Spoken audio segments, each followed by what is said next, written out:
a committed container grower, and almost everything in my home garden is grown in some kind of container. I believe that there are advantages that are beneficial to the home gardener. There are different containers to use in the garden.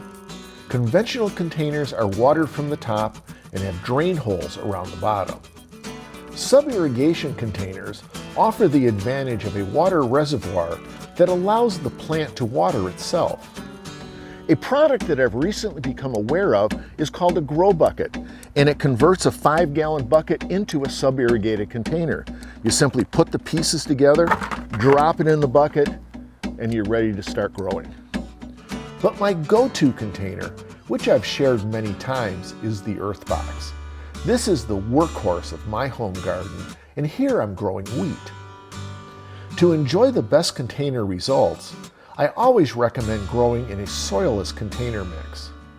The primary ingredients are peat moss, bark, perlite, and/or vermiculite.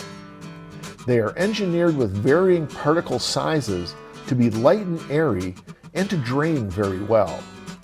These container mixes are readily available at your local garden center and come in a variety of bag sizes.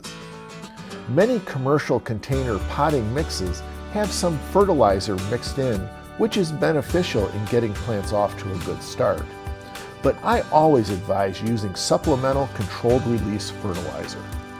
Container gardening is highly scalable. You can start with 1 or 2 pots and then grow an entire yard. I'm horticulturist Gary Bachman, and we'll see you next time on Southern Gardening.